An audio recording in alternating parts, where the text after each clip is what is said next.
Welcome to Cyber Leaders with me, Ciaran Martin. And me, James Line. Now, we're both from the SANS Institute who are kindly backing this podcast. I myself am a massive geek, a bit of a nerd, and I've spent my life chasing cyber criminals around the internet. And I'm not even a tiny geek, but I dealt with cybersecurity policy and operations in government and set up the UK's National Cybersecurity Centre. But together we're trying to unpack the weird, wacky, wired and wireless world of tech security and all the complicated things it involves. That's right, Ciaran. This podcast is a voice for security leaders. We want CISOs, security directors, and frankly, anyone else who can help us make life miserable for cyber criminals build their knowledge of what works, what doesn't, and ultimately secure their organizations more comprehensively and quickly. Absolutely. Now then, bog off, James. Sorry, what? It's a bit rude, Ciaran. It's an unconventional opener. No, it isn't. Bog off, James. Okay, I'm getting a bit annoyed now, Ciaran. Get lost yourself, Ciaran. No, I'm talking about shopping. Okay, yep. No, I'm completely lost now. Explain yourself. It's the shopping concept. Buy one, get one free. Okay, I'm admittedly less offended, but still confused. So maybe a little more for me, if you wouldn't mind. Okay, all right. I'll explain. When we talked about today's episode, we managed to get a guest who's so good, we couldn't actually limit him to one topic. So, and once again, we're going to have to exercise our world-famous self-discipline here and manage time, as we always do.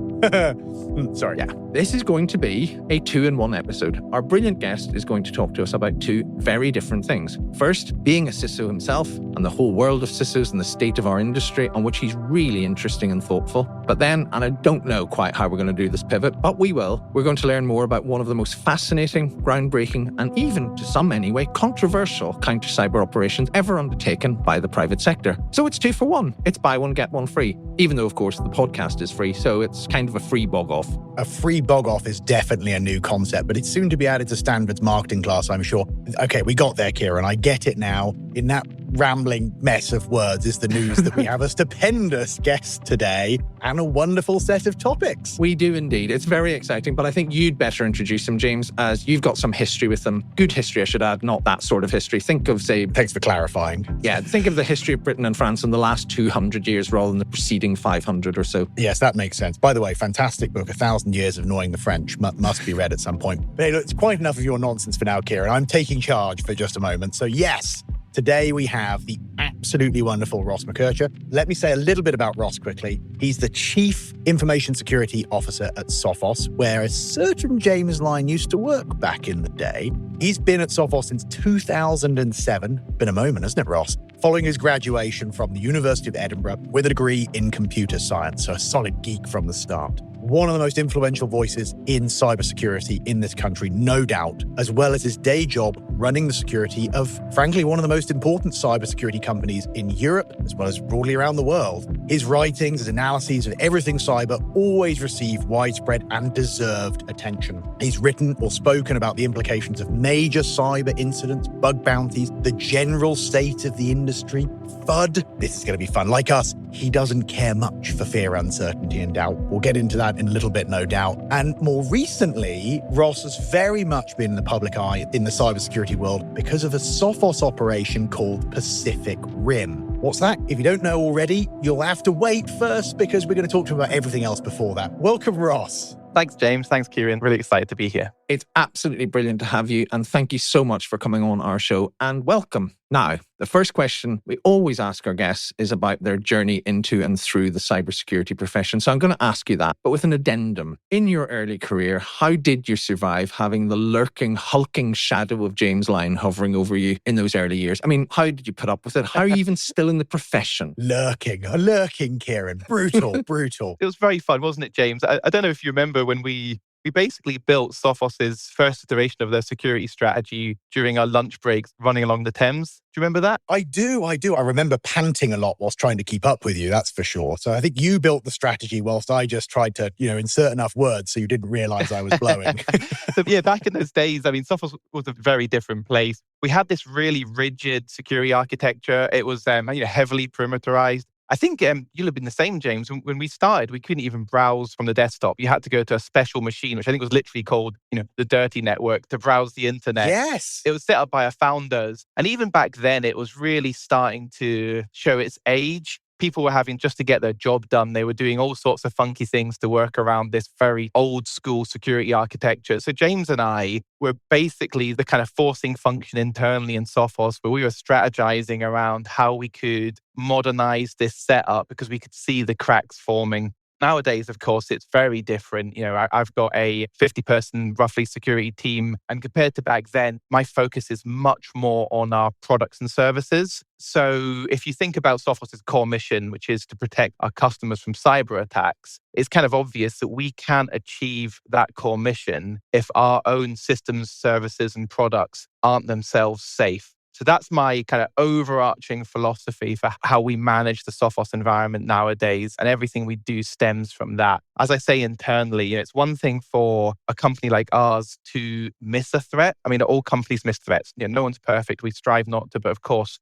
things get through. It happens. Yeah, it happens. But it's quite another thing. And it's really kind of an existential risk for us to actually be the threat. And what I mean by that is for us to have, an incident that then goes downstream into our customers and impacts their environment. So that's my real focus nowadays. I love that, Ross. You've really scratched the back of my brain there, thinking back to having to wheel my chair across the office to use a machine that was allowed to connect to the internet. It was very weird being there in the early days of developing malware and, of course, trying to protect the internet whilst not actually being on it at your desktop. That was quite strange. So you've obviously done a phenomenal job of evolving the security model there. Lots of things I want to dive into. I'm sure Ciaran will take control and take us a different direction, but something I do want to ask you about. Oh, you go. I think this security vendors being an attack vector and worrying about the security of what you introduced to the environment is fascinating, Ross, because there's been quite a lot of incidents over the past few years of security vendors being used as a channel by attackers, of being a target, and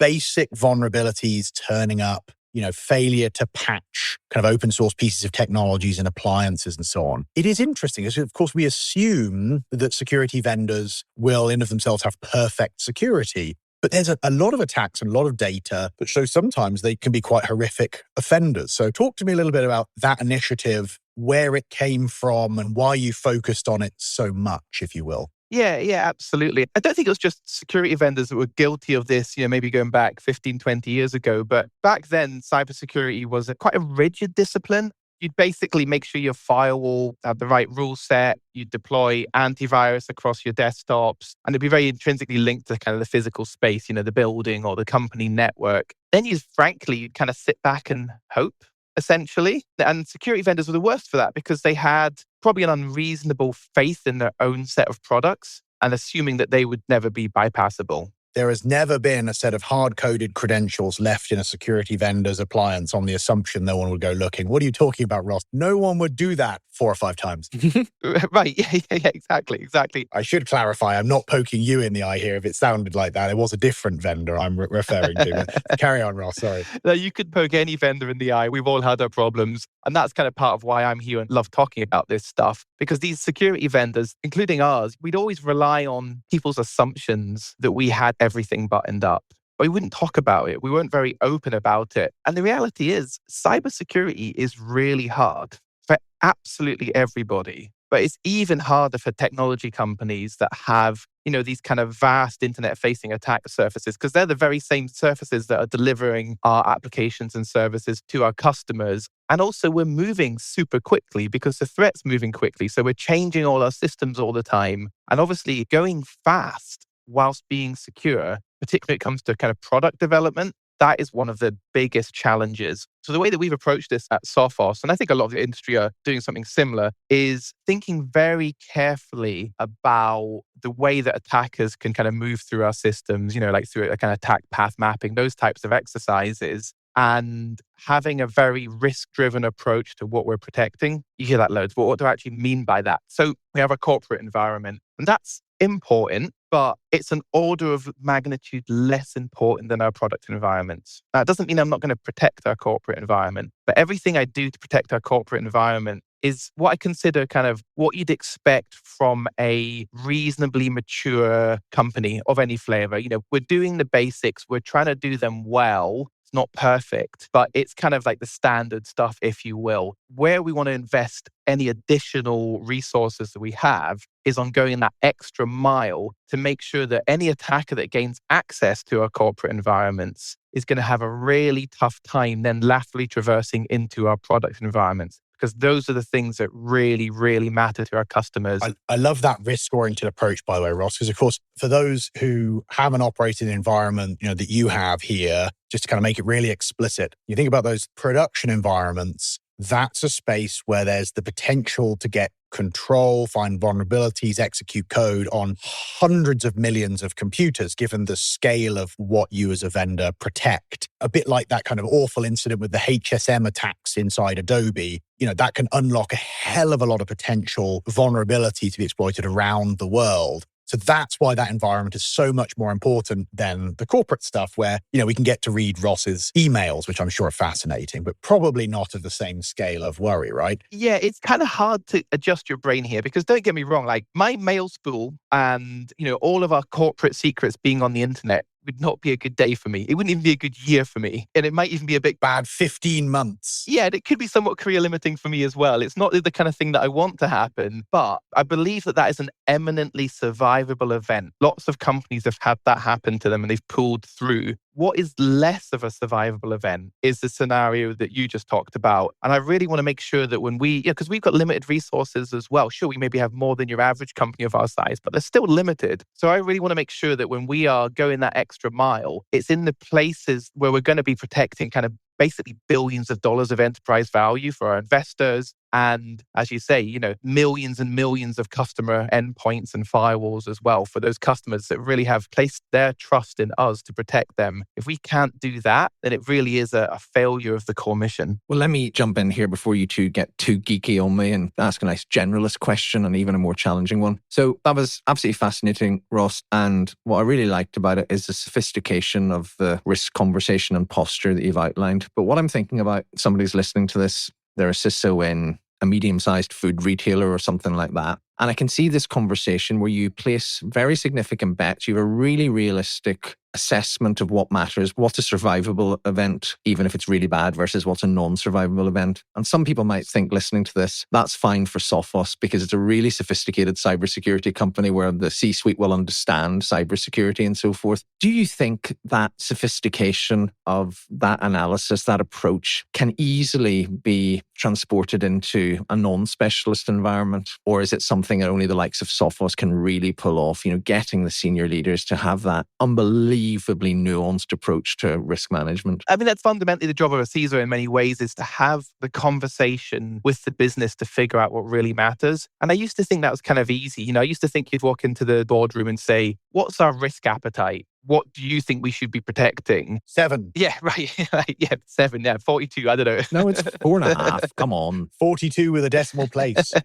But actually, realized over the years, that's an ongoing discussion. And it's about really helping the senior management team and the board really understand what's important to the running of the business. To take a food production company, for example, this might sound obvious, but sometimes we get lost. But obviously, their main goal is to produce food. It's not to have access to their existing mailboxes. Okay, sure, they need some form of communication to produce food, but it's not their corporate environment. It's that production environment. So it leads to a very, very similar conversation about how can we survive an event? Because it's very hard to really 100% protect a corporate environment. The attack surface of that environment is huge. And so many small kind of errors can cause issues there. So that's how you kind of uncover that. You just have these ongoing conversations about what really matters to the business. And you mentioned right at the start of that answer, that's kind of what a CISO is for. So just going to ask you about your reflections on the role of a CISO, how it's changing. People talk a bit about CISO burnout. You've talked essentially about feeling the owner of an existential risk for a cybersecurity company. It's not an easy place always to be. How is the role of the CISO in the cybersecurity profession in corporate structures? How is it changing? What's good about it? What's bad about it? What would you like to see change? Yeah, so I think there's 2 tracks there. There's the evolution of the cybersecurity discipline, which is more than just the kind of CISO's role. It's how the whole industry is changing. And then secondly, there's kind of roles for people like the way that my role is changing and my peers across the industry. So I'll tackle them in order. So first off, and we talked about this a bit earlier on, it used to be that defense was a very passive activity. It was patching, it was keeping your firewalls well configured. That's still important. But the big difference is that those threats back then were mostly automated. Like, James, you remember Conficker, right? That was a big topic when we were both at Sophos. Oh, yes. Oh. And before then, the dozens of worms. And I think the reason for that is to be able to monetize any threat, you'd have to be able to do it at very large scale, because getting money out of any individual organization was very, very hard unless it was a very specific organization and an obvious secret, an obvious target. So you used to be able to be quite passive. Ransomware particularly completely changed the economics of that. Suddenly it became worthwhile to go after, a single organization, because back to our previous conversation, if you did it right, you could deny them the very thing that generated revenue in their business. Yeah. So that meant that the threat suddenly changed from build up a set of walls and hope they worked to this very active discipline where you're kind of constantly going backwards and forwards. If your attacker is a hands-on keyboard adversary, then nothing, not even AI yet at least, can beat the ingenuity of a human. The only thing that you can counter a human with is another human. Yeah, absolutely. It doesn't mean the tooling's not important. You need the tools to kind of tilt the playing field in your advantage, buy you time to respond to these attacks, but it's critical. So that's one very important trend across the industry, whereby I think CISOs need to think really carefully about ensuring they have that dynamic capability, and be that might be on their own team, it might be through bringing in a service to help them, because it's expensive to have 24/7, 365 kind of eyes on glass. Yeah. But it really is kind of essential nowadays. So that's the first part in terms of how the industry's changed. I think in terms of how the role has changed, it's probably mainly about accountability. I think we're still trying to get this right. There's been some examples in the US recently, and this is kind of close to me because I know these individuals, where, SEC has kind of been getting a bit kind of pointy with some of the CISOs. Yeah. I think they're doing it for the right reasons, but they're probably doing it in the wrong way, would be my view, because the role probably needs to look a little bit more like a CFO role, where there probably is some level of liability. Yeah. But that needs to happen in conjunction with the kind of expectations for the role evolving and, the legal frameworks, the precedents. Rather than just some individual case just randomly generating some consequences. Yes. Yeah, absolutely. That's right. Got it. James. No, I love that, Ross. There's so many really useful tidbits in what you just talked about. I mean, the AI topic and human creativity and how this problem doesn't go away if we set AI versus AI, aside from the risk of creating Skynet, I just think is fascinating. And I also loved from just a moment before, I was thinking back to your comments about how it seems so simple for a CISO to be in the business and engage with the business, but isn't. And of course, Ciaran, we had Frank Kim on talking a lot about that and how to build relationships with the business and talk their language. So folks listening to Ross, who does this clearly so well, that's an episode worth skipping back to get some pro tips on how to. Ross, I want to take you further down this vein you're kind of already talking about a little bit by looking back in history a little bit and looking forward a little bit. From your perspective, looking at the broader industry, you've seen this industry evolve now over a couple of decades. What's got better? What has improved? And what do you think has got worse? And what do you worry, shouldn't happen, but probably will? 3 big questions there. You could pick the parts of it you like. I know it ties in with what you're just talking about, but let's get our crystal balls out a little bit. And then let's be grumpy curmudgeons and tell people to get off our lawns. Because, we've been in this thing 2 decades. We're allowed to do that. Sure. Okay, I'll start with what's got better. And I think that is probably around this kind of arc of modernization, a combination of kind of like, shift to the cloud, SaaS services, but particularly these zero trust architectures and kind of modern identity. I do think it is much easier nowadays to build systems that are usable for a mobile workforce, but still fundamentally pretty strong. And it's getting better and better. So, I'm a massive geek when it comes to kind of pass keys and modern identity, modern authentication. We're not there yet, but there is actually a future where people can click on phishing links.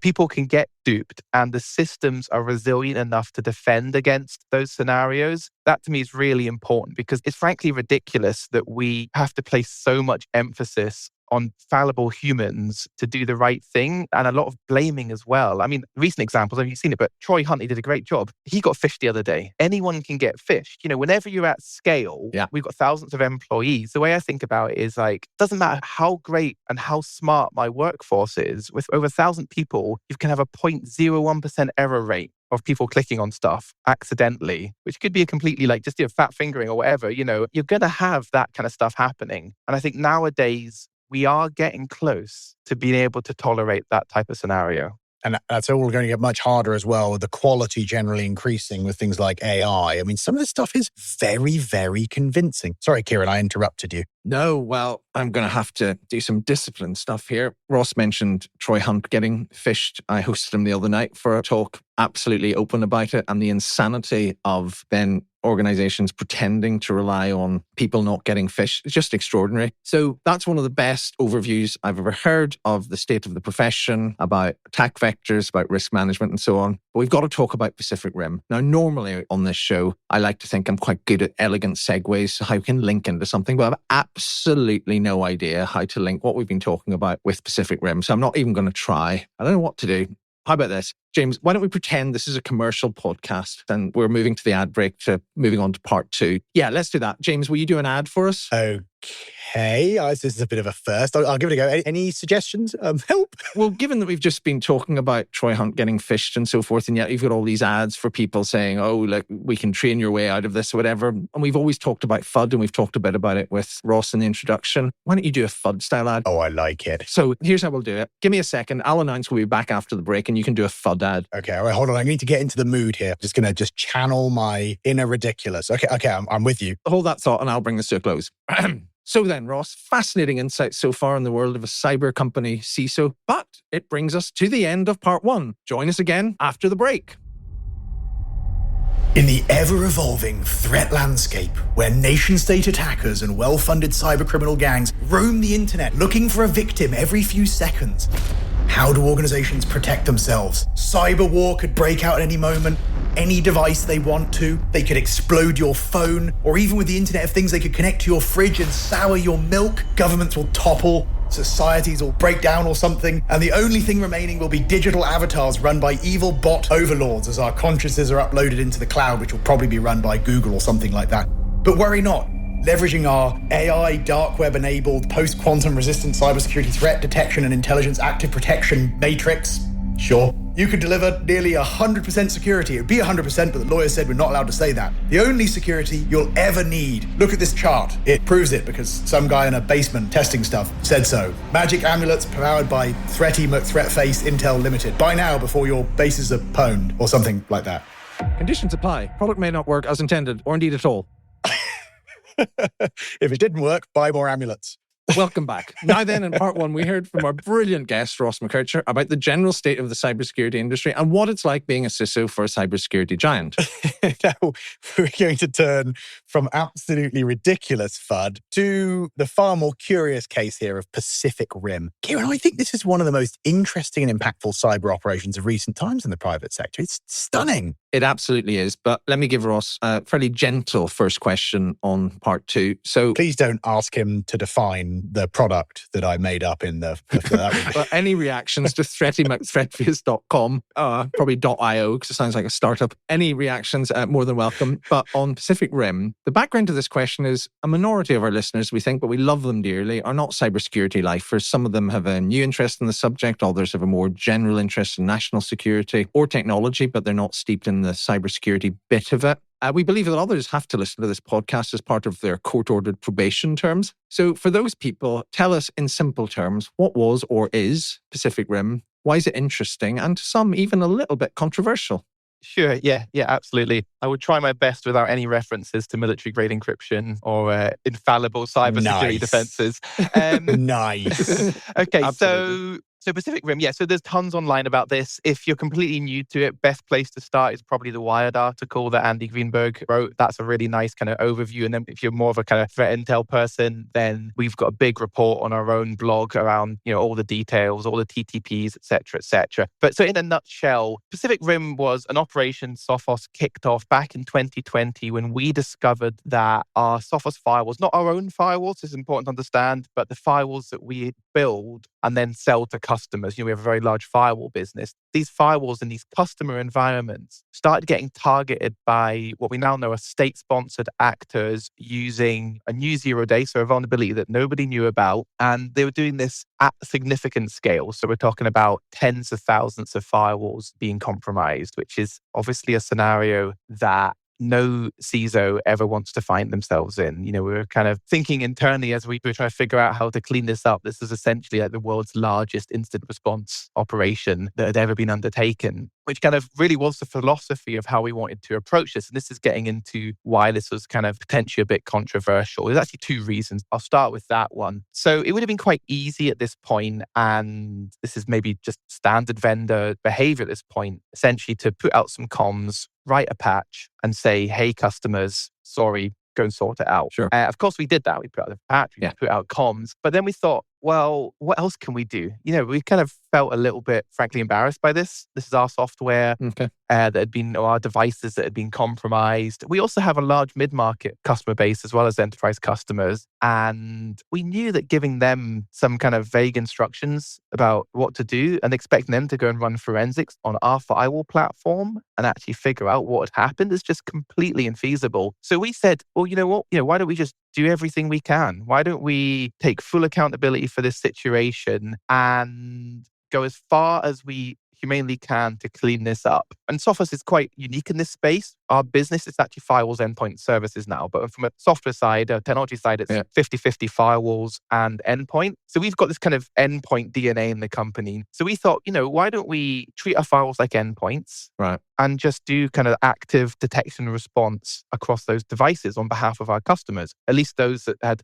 enabled hotfix functionality, who configured their devices such that they were willing for us to go out and patch them for us. So we essentially started doing EDR as if it was a corporate fleet and we'd had a corporate incident, but we're doing it at kind of like, internet scale, at the scale of our customers. So that was kind of maybe controversy, number one, was quite how far we'd go to try and keep our customers safe. And it was very successful, by the way. Yeah, sure. We essentially managed to patch the vulnerability and remove the threat from the firewalls without, as far as we know, any significant impact because we responded very, very quickly. The second part came directly from that first part. As we started doing this kind of endpoint detection and response, we started to notice that there were some very unusual devices. They were actually the devices the attackers were using to develop their exploits on. So that was when we started to think, we can maybe use this to our advantage a little bit. So we pushed some additional code down onto those devices, basically an implant, and we simply sat and watched the attackers. This proved to be really fortuitous because that first attack was only one of many, many attempts by these attackers. So we essentially sat back and observed these attackers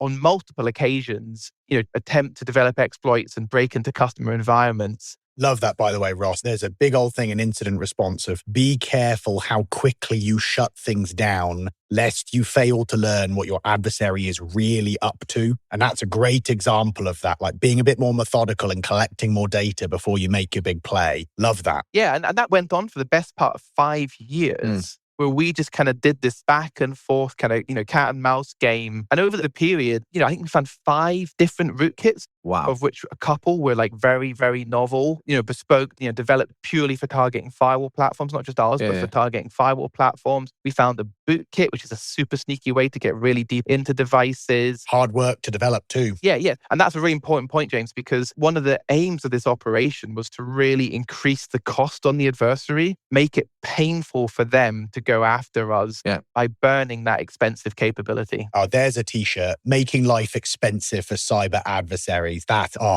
a beauty, Ciaran, a beauty. Well, I want to come back to imposing costs. But anyway, before you two geek out too much, not the first time I've said that during this episode, before the two of you geek out too much, I wanted to ask Ross a question about the way the company handled it. So you mentioned the Wired article by Andy Greenberg. Also, for those who are more policy geeks, there's a very interesting article by Michael Genkin and Joe Devaney in Lawfare, and sort of specialist US national security policy blog about it. And it talked about both the commendable transparency and indeed the extreme transparency with which Sophos went about it. You've put so much out there. You've left yourselves, the subject of debate. And I just wanted to ask you, what was the thinking behind that? And now that you've done this and you yourself have talked a lot about it and you've been challenged and you had to do some really difficult and interesting communications work about this, you're doing it now again. What was the thinking behind being so transparent? And now that you've done it, do you think it was the right thing to do? Yeah, absolutely. I mean, fundamentally, it boils down to trust, and not just trust in Sophos, but trust in the industry. We disclosed the incidents as they happened. So we tried to be as transparent as we could during the incidents. But then we thought, well, there's a bigger picture to tell here. And trust in the industry is basically getting eroded because there's an increasing number of incidents that our adversaries are obviously on the front foot a little bit, particularly against these perimeter devices. And if we don't change the way we talk about this stuff, it's actually going to be detrimental to everybody. Security people can be particularly cynical, myself included sometimes. And that cynicism is quite justified when we hear kind of noises of really significant incidents and the vendors kind of, zip. They're just not talking about it. At the same time, I think there's an increasing understanding that nobody is perfect in cybersecurity and there is a hard discipline to do well in. So that people are becoming more and more receptive to having those more open conversations. And we thought we've got a possibly once in a lifetime or once in a career opportunity to just try and make a step change in kind of what's normal behavior in these types of scenarios. I'm very lucky at Sophos that I had an executive team who are very supportive, particularly Joe, our CEO, is an extremely technically competent cybersecurity person who really understands a lot of this, in a real level of detail. He was very supportive as well. So Joe and I were basically the kind of architects that thought, we've got this single opportunity to get this done. We can demonstrate not just that we're being transparent, but actually that in the context of a very successful operation as well. It's obviously easier to talk about things that have gone well. Yeah. So we thought, what? Why not? Why not? What's the worst that could happen? Dangerous question in cybersecurity. Very dangerous question. So, but we of course tested, I went out to my peer network and we gave them a lot of details on the report. And we said, what's going to be your reaction? We got a ton of proof points internally. We spoke to so many people. As we did that, we actually just gained more and more confidence because everyone just was like, this is refreshing. Yeah. This is a completely different change. Yeah, and we did it basically. Yeah, I commend the transparency. Me too. Yeah. Like Ciaran. I am sure over that long period, there were multiple sleepless nights of, are we making the right play? Is this too much? Is this too little? Because of course, the thing with transparency in these attacks is it still has to be thoughtfully well-timed so you don't inadvertently tip off to your adversary. So you want to be transparent, but not too quickly. And I do think you've done a phenomenal job of balancing that and provided some fascinating insights to the industry. I love those moments where you get to do something like this and have a kind of unfair asymmetric impact on an adversary operation. Not as cool as yours, but I remember one. You may remember this from years ago where there was a big quality assurance house for malware testing. I think it was hosted in China as well, actually, in this particular instance. And they were basically running a bunch of AV vendors' products and they would run their malware through it and produce a test report as a service to various malware gangs. I remember, yeah. So they could be like, oh yeah, these guys detected it, these guys didn't. So you could basically know when you had to update your malware. So kind of managed QA service for cybercrime. But what was really awesome was they were running the antivirus engine with live online connection. So every time they ran malware through it, it would kind of connect back to our servers and be like, oh yeah, they tested some new malware. And when we didn't detect it, we're like, oh yeah, we should detect that. And I just love this image of these malware authors sitting there being like, how are these guys getting 100% detection all of the time? What the hell is going on? And I think that went on for like 6 or 7 months until eventually they kind of clocked onto it and we got to share the story. A microcosmic example compared to what you've been able to do here that I think is one of the best examples of long-term campaign and being able to share this with the industry in fascinating and detailed reports. But look, Ross, there's so much to talk about here in terms of the implications and learnings from Pacific Rim, far longer than we've got, I think, in part 2 of this podcast, separated by our glorious and utterly ridiculous ad break. So let me ask about just 1 or 2 things, if I may.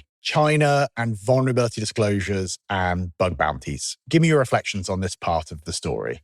Yeah. This is actually my favorite bit because I'm a big fan of like kind of moral ambiguity. Like I'm a massive Le Carre fan. Like I love kind of, those stories that don't have a really clear, simple answer. And I think the bug bounty community in China is a great example of this because on one hand, I love kind of open research against our products. We give out some really big rewards for exploits against our products. I think it's a really good way of uncovering risk. And in Pacific Rim, we actually got some really good intelligence through our bug bounty program from researchers that are actually based in China and actually based in the same region as the attackers' devices or the exploit developer devices were. Now, we don't know how close they were. We don't know if they even knew each other. There's a lot of kind of like cybersecurity research that gets done in Chengdu. But there was some criticism, obviously, of like, we're paying these researchers. So are we fueling this ecosystem? And to an extent, maybe we are. Interesting. I don't know. But on the other hand, again, we gained intelligence that kept our customers safe.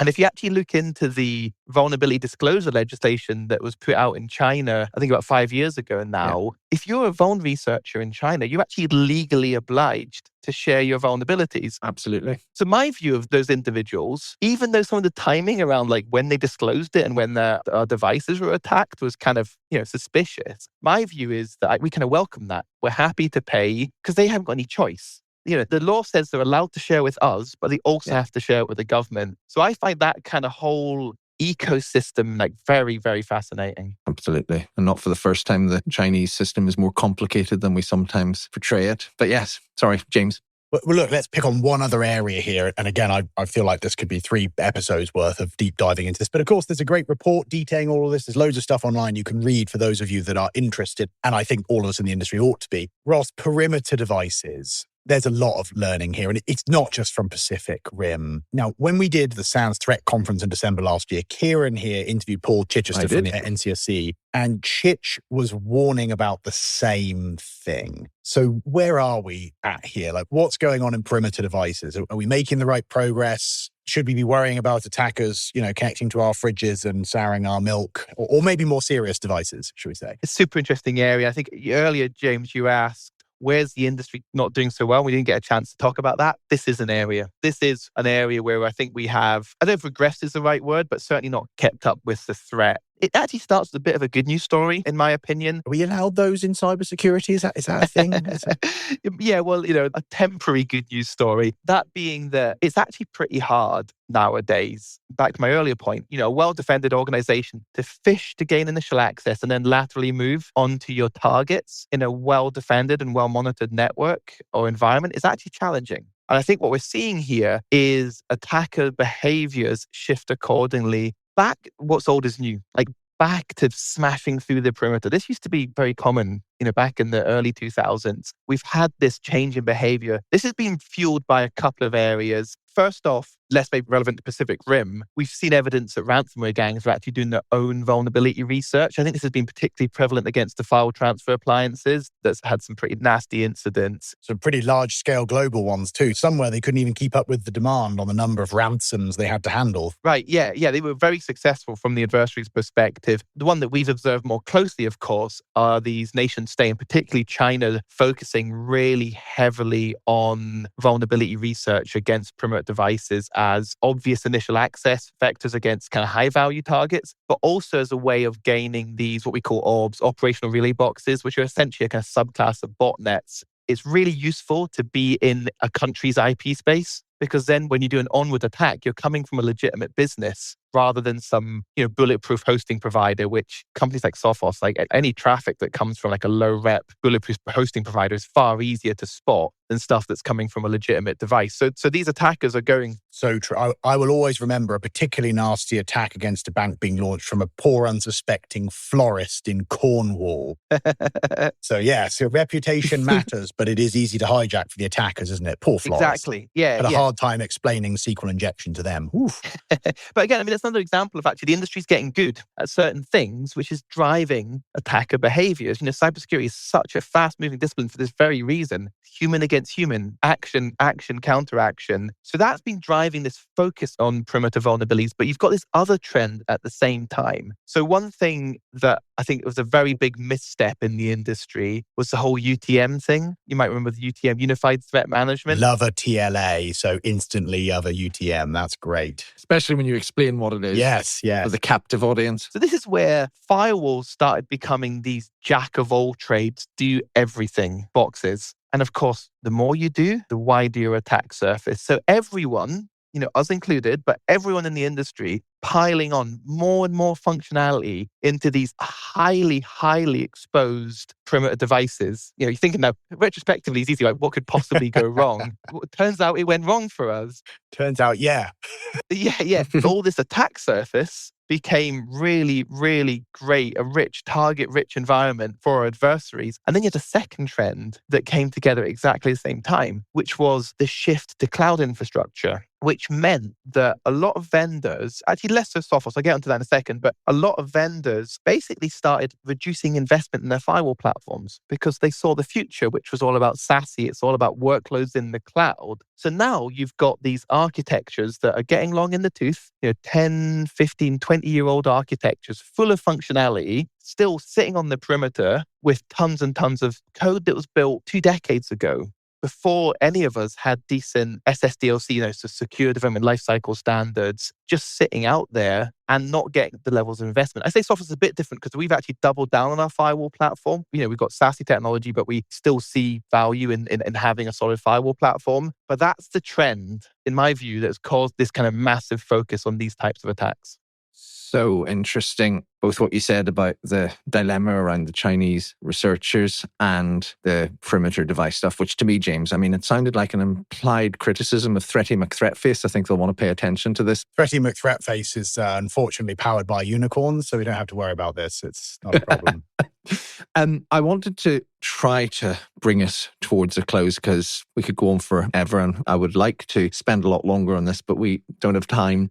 2 phrases have come up. One, I mentioned the Lawfare article about Pacific Rim, and they said this could be the future of active cyber defense. Now, I've got some history with this phrase. When I was at the National Cybersecurity Centre, we launched a program called Active Cyber Defense, which has nothing to do with any of this stuff. It was the opposite of passive. And active cyber defense means to most people, particularly the Americans, the American government, it means being more assertive. As opposed to passive-aggressive cyber defense, you mean? Well, exactly. But the second phrase is, and you've used it already, about imposing costs or increasing the difficulty for the adversary. And we talk a lot about that. And politicians in particular, I've written about this. Every time there's some cyber incidents, they say, we will impose costs, we will strike back and so forth. And we find it extremely difficult to do. People get very hot-headed about letters of marque. Some people even talk about drone strikes on ransomware operators. We've talked about that before. Pushing back on this stuff is really, really hard. And you've done a really interesting operation where you've gone upstream. You have imposed costs on the adversary and you've done it lawfully and transparently from within the private sector.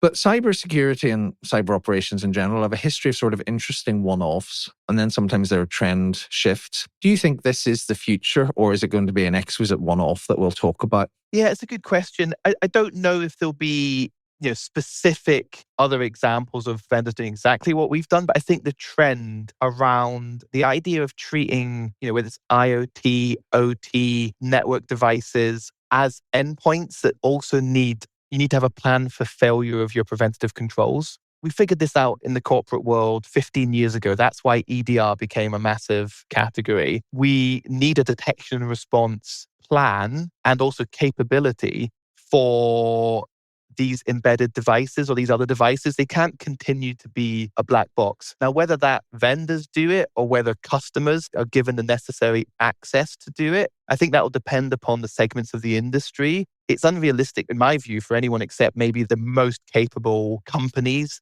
to be able to have embedded Linux experts that can really do forensics and instant response and good observability tooling on these types of devices, whereas the vendors intrinsically know what's good and bad on these devices. So I think that's, to me, the philosophy that we need to take forward, which I'm hoping has some durability. And then the second one, of course, is the idea of talking about this stuff. Well, look, Ross, we've covered so much. And I have to admit that I've got 1,000 other questions I want to ask you about. You're clearly going to have to come back in the future. Yes.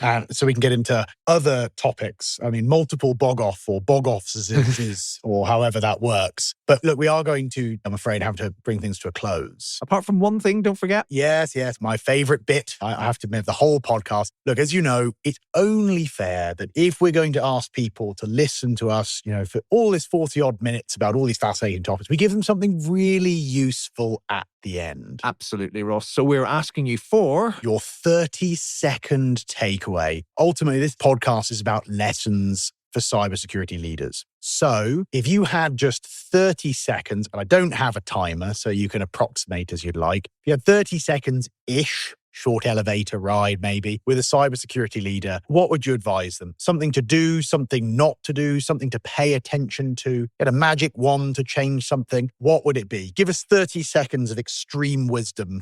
I'll try. So I think if we're talking specifically to other cybersecurity leaders, I think it's very much around how you can build transparency into your own program and encourage others through the way that you do third-party risk management. So we need to get away from a world where you're expected to answer that you've never had a cybersecurity incident on your vendor questionnaire or to your auditors, because everybody has incidents. It's just a question of whether they know it and whether they have the maturity to track it. We need to normalize talking about these challenges, running these controls. And we need to push for our customers and our prospects to engage around the right controls. So I'm proud of our bug bounty program, the way that we're committed to vulnerability disclosure, these mechanisms for uncovering risk.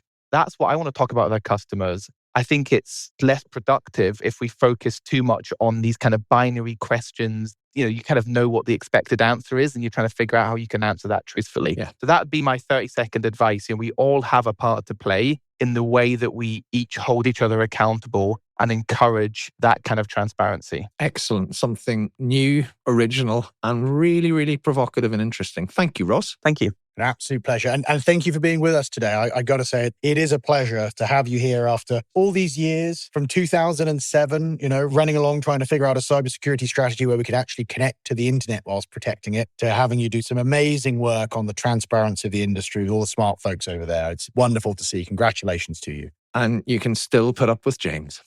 Thanks, Phil. Ish.